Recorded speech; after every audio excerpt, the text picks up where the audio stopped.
It's all love at the end of the day, right? Blah, y'all already know what it is. Your boy Yaakov, what it do? The outlet to reality, the holdest podcast in Vegas and Chicago. What up? This is the place where you want to hide from your drama or maybe hide from your baby mama. Just kidding. Y si tú quieres cambiar tu vida, if you want to change your life, then subscribe. Ching. By the way, guys, I just published a book called Shabbat in Chicago. It's about an audacious mom who opens her heart and home to 5 adopted kids while embracing her Latino culture while being Jewish. And today we have a very special guest. He is one of the fighters for Powerslap and the new on the TV show Road to the Title Season 3. Give it up for the one and only Vince. Woo! Appreciate you. Let's go. How's everybody doing? We're living. Yes, we're living. That's what I want to hear. Oh man, brother. But look, I wanna, I'm so happy you're on the show, and I want to share a little story that happened to me this week. It's pretty cool. So this Thursday, actually yesterday, I just had a group of friends. We went to a football game. You know, it's Thursday night. You know, we gotta watch Start of the NFL, season. brother. Yes, sir. That's where I was. Right? See, I knew you were my brother. So Yeah. look, I got my friends together, and we it's a new spot we tried out called General Admission at Las Vegas, and it's a nice spot. Everyone's cheering, watching sports game. The food is wonderful, and I'm not gonna lie, the bartenders and the servers are beautiful women. I can't lie. I can't lie to you, There brother. you go. There I you wish I go. was lying, but I'm not lying. You know what I'm saying? And Nothing wrong with that at all. right. And as you know, the Chiefs, they were doing a couple moves. So I was a little nervous. I know my friends, he bet like maybe like 50 or $100 for the Chiefs. And it was a good game. I gotta be honest. To kick it off strong, it was nice. We did a couple shots, but it's always good to have like your kind of your friends to bond together. And like we were wearing all jerseys, so it felt like we were like in the stadium or something. But what about you, brother? Tell us about your Thursday night. Like I know you did the same, but tell us. Yeah, so my Thursday it wasn't quite with buddies, but I had my little guy with me, and we were watching the game. He ended up passing out as we were watching it. But yeah, I same thing. Like I love that when you just have the chemistry and all your buddies around you and kind of that the whole atmosphere, to really make it that much better or to make it feel like you are actually at the game more or less, right? So yeah, no, that's definitely badass, man. Sounds like you guys had a blast, and that game came down right to an inch of his toe Yeah, on that line, like literally, like what a wild finish, what a game. right. It was crazy, man. And I gotta ask you, who's your top team, like that you are Oh, rooting for? so I'm a Pats guy. Unfortunately, right now we don't quite have the team, but back in the Tom Brady days and that dynasty, I was young and watching that, and that was just you just couldn't beat those guys like Gronk and Elderman and geez, like the whole 9 yards, like that whole dynasty throughout the what seven or more Oh, that they won, right? So. But yeah, no, they're having a. We'll see what happens this year, but they'll come back. I always got faith in Bill, so we'll see what happens. I like that. I like that, brother. I'm actually a Bears fan, so to Oh, have nice. my team, they say we're gonna do better. I feel like we got a good pick, so we'll see what happens. Here's the thing: we always have a strong defensive team. Like when it's time to be defense, it's just offense. We struggle. I'm gonna be honest. Yeah, like it's just the consistency with the Bears because you guys will have some games where it's like unreal. Like you're just like, okay, this team really has it, and then yeah, and it's like all of a sudden the offense kind of falls apart, maybe a few picks or a fumble, and then just can't get back in the swing of things. You know what I mean? But Yeah. like I love watching the Bears, man. Like it's always an entertaining game with them. So yeah. That's what's up, brother, man. And please, brother, today is about you. And please, if you could tell us too, like where you grew up in, like what neighborhood, and a little bit like stories if you could share like of your childhood that you could remember. Sure. Yeah. Yeah. So I was born in Brampton, Ontario, Canada. Um, lived there for quite a while, and then I was kind of get bullied as I was younger. I was always a smaller guy, right? So kind of got bullied and stuff like that. My parents decided, okay, well maybe it's time for us to move. So we ended up moving out to Kitchener Waterloo, which is about an hour away from Brampton. Lived there for a while. Pretty much grew up there for I don't know, maybe 5 6 years till just before high school, and then that's when I moved out to Wellesley, and I've pretty much been there for, well, who knows, 16, 17 years now. Like I've pretty much been there most of my life. So I'd probably say 80% of my life I've been out in Wellesley. And it's just like a small rural area, a small town. Like we have like Mennonite and Amish out here. So like very old school, like they're even old order. So like they don't have like electricity, they're still using horses to plow the land, like very traditional, you know what I mean? So it's kind of nice having that culture here, but again, it's different, much different from the city where I kind of originally grew up. So I kind of got the taste the best of both worlds in that sense. But yeah, no, I love the country. I don't think I would ever go back to a major city. I probably live on the outskirts of one, but I don't think I live in like an actual, like, you know what I mean? Like that Brampton was pretty much like that, that core heart of the city kind of area. And it was just like, a lot of gangs, a lot of like weird activity that was going on, drugs and all that kind of fun stuff. Right. So, that's why we kind of left and went out to Kitchener and moved out from that, just because just the scene was kind of getting a little shady for my parents' liking. So, in their best interest, luckily it worked out for me in my best interest too. So, but yeah, like other than that, moving out to Kitchener and Waterloo, like met a lot of great people, learned a lot. I was always kind of the guy in high school and the guy in school that was never like the greatest at school by any means, but I always tried my best. You know what I mean? Like math I really excelled at, but like, and like some of the sciences, like I wasn't big on biology or nothing like that, but like chemistry, like stuff like that was cool, and you could experiment and get your hands kind of at anything that had to do with my hands. I was all over, you know what I mean? So any construction class or anything like that in high school, like I love that stuff. Any physical ed or any type of physical anything, I loved. I did a bunch of sports. um yeah, I started Taekwondo, so that was kind of my start of MMA. I was about 8 years old, and that was kind of, again, my parents were just more or less just trying to get me to defend myself more. You know what I mean? Because after I got a couple ass whoopings and coming home, and they're like, "What happened?" It was like, okay, he's got to figure it out. He's got to be able to hold his own. So Taekwondo was kind of my first start, and then high school I moved into wrestling, which then kind of went into boxing, and I kind of went back and forth with wrestling and boxing for a little bit, and then got into kickboxing for about a year or so. And then I wanted to go like the MMA route, so I wanted to get into Brazilian jiu-jitsu, but unfortunately, just financially, I just couldn't make it all kind of work. So I kind of had to take a step back and had to basically just get my financial situation figured out. So unfortunately, I never really got back into any like Brazilian jiu-jitsu or anything like that. But I definitely, it's on my list of things to do, because I miss the gym, man. I definitely loved it, and it was just, I don't know, it's like a boys club, you know what I mean? Like really, like it's like the modern day like boys club where you get to beat the hell out of each other, but still get to be brothers at the end of the day. So it's all good and all fun, but it's all love at the end of the day, right?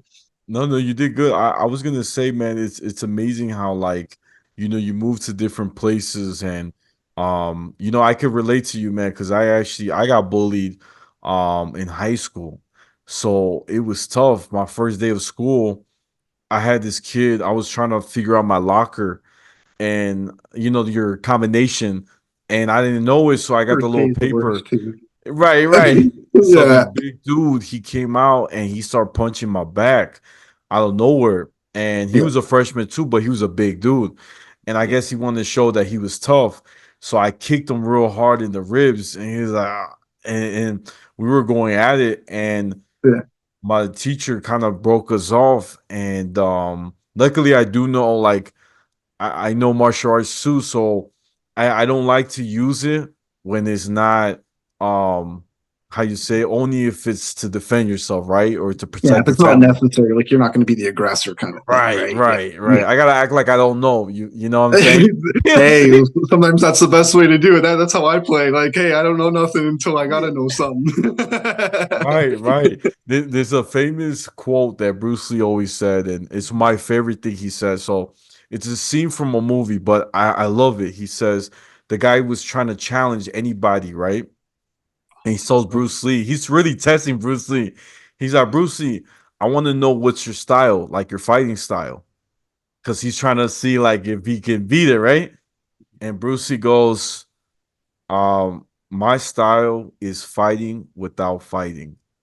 And I love that because imagine if he would have answered, oh, it's boxing, it's Thai boxing or whatever. The guy would have said, okay, let me teach him a lesson. But the fact that he said, my style is fighting without fighting, he's like, huh? Like, whoa, It's he chess, just not checkers. You know what yeah, I mean? right, right. So it's a powerful thing, and I love it, man. It's he's like definitely one of my inspirations. But Oh, brother, seeing huge that for you me did too. right, right. Oh, man, massive. Like all my buddies, like we quote like Bruce Lee all the time, all his movies. Like I still have VHSs. I know a lot of people will probably won't even know what that is, but I still have it of his like original movies and stuff. Man, I love that stuff. It's Oh man, awesome. that's dope, man. I do gotta ask you, what's your top two favorite Bruce Lee movies? Now that you said that, Oh boy, that's tough. Oh, um, I don't know, man. Oh, that's a good question. What's how about what's yours? okay. So 'Cause- mine you're gonna yeah, like. Mine is called The Return of the Dragon. So when he that fights Chuck Norris, come on, brother. yes, that Come but on. like I feel like that's everybody's. You know what I mean? So that's why I Yeah. didn't want to say that one because it's like that. It's probably going to be like, but it's so iconic. Him and Chuck. Like, Come I on. mean, how can you not love that? But Yeah. yeah, that's definitely one of my probably one or two for sure. Yeah. Just the fact that Bruce Lee, well, Chuck Norris, he was a world time champion for Taekwondo. The time, yeah, He was the biggest, like biggest. yeah, And for him to fight Bruce Lee, right? And Bruce Lee, there's a scene where Chuck Norris he throws a punch and Bruce Lee does something like kicks it but breaks it, remember? And his yeah. hand No, ends up like you could tell he broke his wrist. And it was the quickest, fastest, I don't know if it was a kick or a punch. Till this day, if you rewind it, you cannot see what he did. That's how fast it was. what? Yeah, like it's insane. But again, it was all just like yeah, like he just touched him that quick, and it was just like he knew exactly where he was hitting him at an Yeah. exact precise moment. It's just technique, like it just flawless. Yeah. Uh, And, and it's amazing because like they say that I saw a documentary of like the UFC. They say that Bruce Lee coming up with Jun Kundo, right? Mixing all the martial arts in one style. He's the grandfather of mixed martial arts. of MMA. Oh, Yeah. 100%. Like yeah, like me and my buddies, and I've said it for years. I think if anybody should have been inducted in the Hall of Fame, it should have been Bruce Lee first. You know what I mean? Because like Yeah. he is the forefather of it, along with like Chuck Norris and some of those other legends. But I mean, he's got to be up there. Like he's got to be on.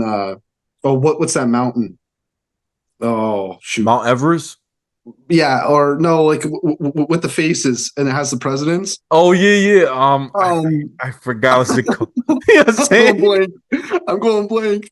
Brother, I'm Oh sorry. I shoot. failed history. I failed history, brother. Okay, because me too. But mind you, we didn't do too much American history.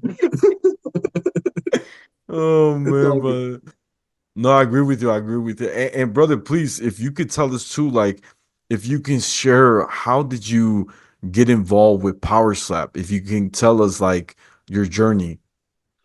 Yeah, so honestly, it was on YouTube. I was watching Dumpling slap people in barns. You know what I mean? Like over in Russia, in like the European like circuit, that's what it looked like on the videos. Like they were just slapping each other. Like it literally looked like a barn at first, and then it kind of got into more of like a stadium or like like a basement or something. I have no idea. But like, so I was kind of watching, and I remember saying to my fiance, I said, you know, if this sport ever got to America and they had a solid rule base and there was like, you know what I mean?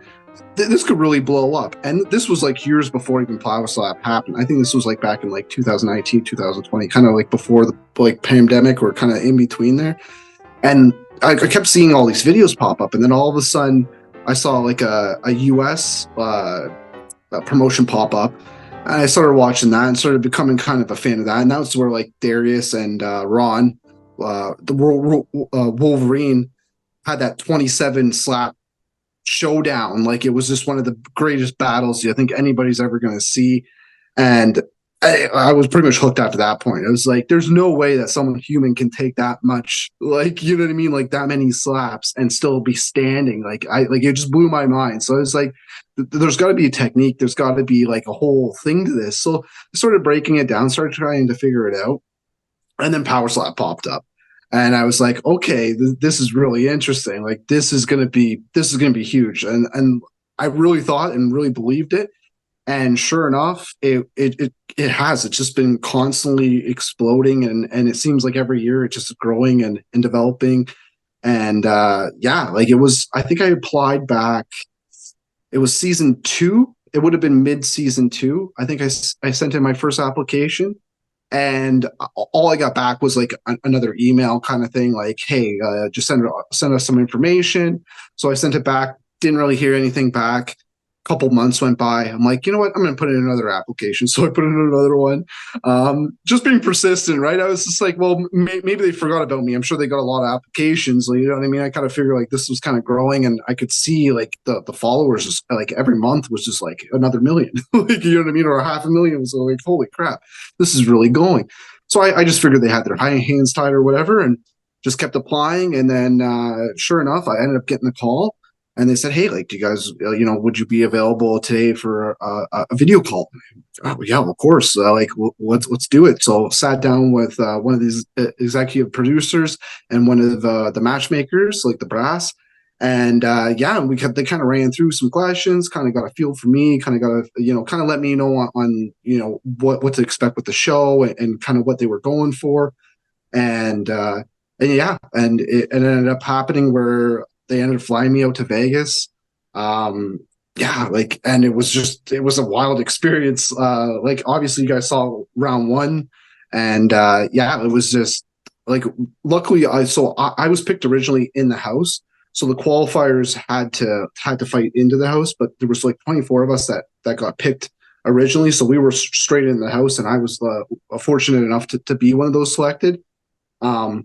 But yeah, so me and Dom were kind of going back and forth pretty much all week before the fight, and so like a lot of the clips I wish would have been in there, but again, they only have a time constraint for each episode. But I wish you guys would have seen more of the buildup, because I think me and Dom did a really good job on really hyping our fight up. Like we were really going at it for a little bit, and I mean, I got nothing but love for him now. But yeah, like I was ready to slap him come fight day.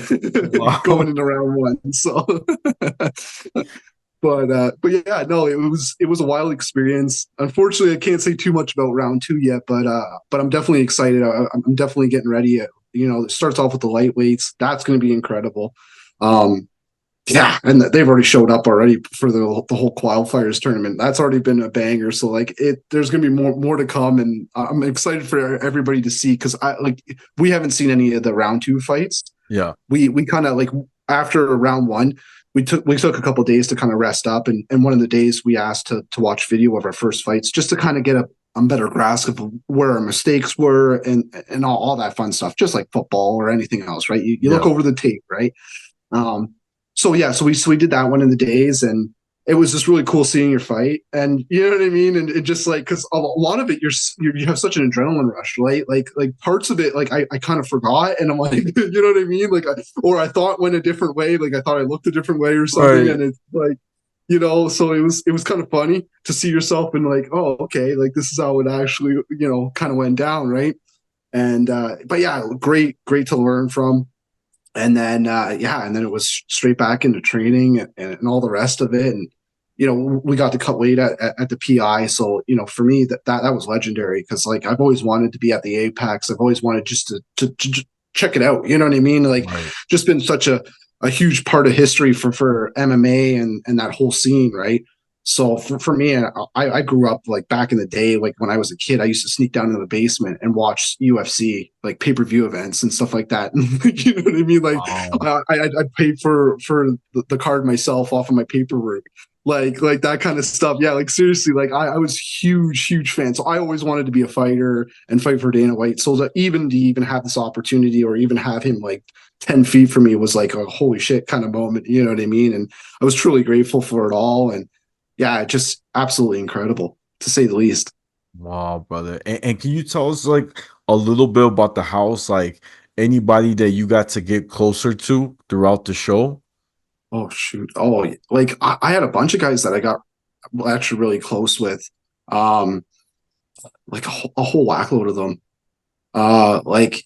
Like Bryce was really close. Like Wes, pretty much anybody that was on the blue team, like Pono, Pono's brother, Chief. I probably screw up his name if I pronounced it. But like, yeah, both those guys were like they were all like brothers to me. Like me and Will. I don't know how many times we barbecued, steaks together and just shot the shit and just you know what I mean. Like we had no phones, we had no connection with the outside world. Like we had no idea what was going on other than the four walls that we were in.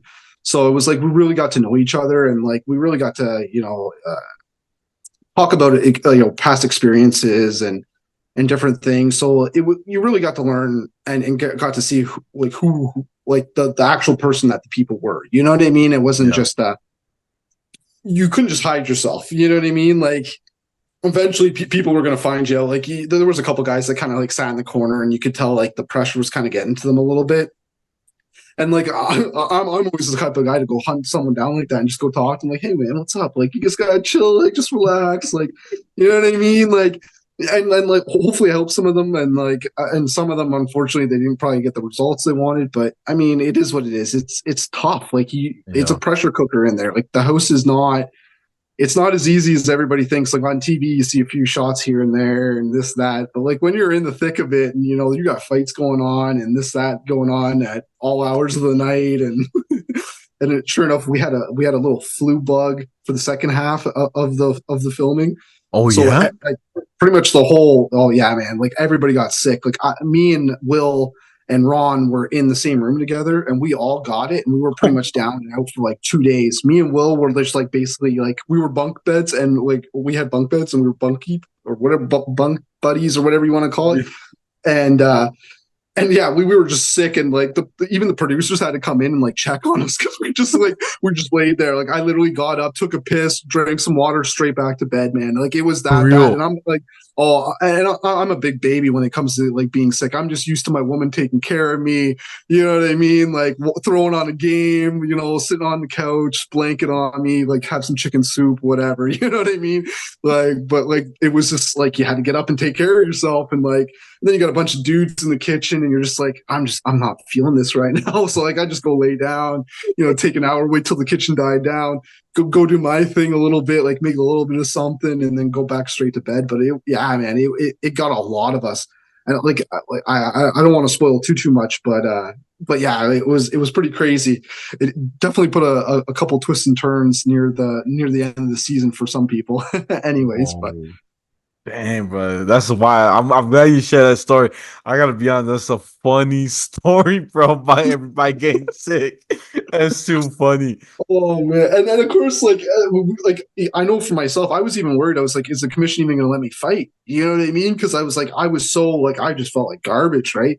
Luckily, cutting weight was nice and easy because it would just fell off of me. You know what I mean? So here I am getting sick, and I'm like, at least I don't have to worry about my weight. But I'm like, everything else of me needs to get better real quick. You know what I mean? So it was one of those things that it was just like stay focused on why I'm here and what I'm doing. But it's just like it was just like that little curveball of like, why not, right? Yeah. If anything's good, it was just out of all the pressure cooker and everything else going on and all the emotions and all the mental stress you're under, it's like why not have that on top of it, right? The cherry on the cake, I guess you could say. Right, right. Oh man, that's dope, man. And brother, look, man.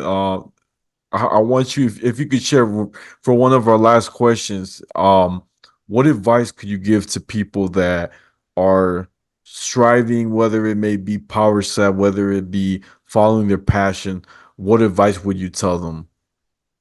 Well, yeah, my message to anybody is fight through adversity, keep pushing through whatever you're going through. It doesn't matter how dark the tunnel is. It doesn't even matter if you can see the light at the end of the tunnel. Keep mucking through the mud, keep pushing through it. It'll get thinner, it'll get easier, and eventually you will see the end of the light at the end of the tunnel, and it'll only get brighter. And I'm living proof of that, literally. I've been through some rough times. I've been homeless, was bad into drugs and alcohol for a while. Just lost my way as a human being, and I had to find myself, had to grow from a boy to a man, and figure it all out. And that was kind of my journey through the muck and the mud, and finding my light. And here I am now, literally living my dream as a power slap striker. So I couldn't be more blessed, and I hope everybody in life gets to feel that one way or another, whatever it may be. Like, it doesn't have to relate to power slap. It could just be anything. You know what I mean? So, and my DMs are always open. I'm always here to talk. If anybody ever has anything going on, if you don't have someone to talk to or anything please reach out to me. I may not answer right away. Sometimes I'm a little delayed depending on, I got kids, I got the wife, I got training, work, I got a lot going on. But I will try and get to you as quick as possible. And by all means, I would hate for someone to do something silly or something like that when, every life should be cherished. And I truly believe that, we're all here for a reason and there's a purpose. You just got to find it. You just got to figure it out and find it and then pursue it, put your heart and soul into that. I like that, brother. I like that. Well, look, guys, this is the Outlet to Reality, the holdest podcast in Vegas and Chicago every Tuesday. Don't forget to like, share, comment, and subscribe. Ching ching. Y'all know where to find me. I'm on Instagram, YouTube, Spotify, the Outlet to Reality. My Snapchat's Take One Pass It, and my TikTok is at Yaakov28. And brother, where can my fans find you? So on Instagram, it's vin.the.mercenary. I got TikTok. It's all the same, vin.the.mercenary. On TikTok, Facebook, and I think it's Twitter, X.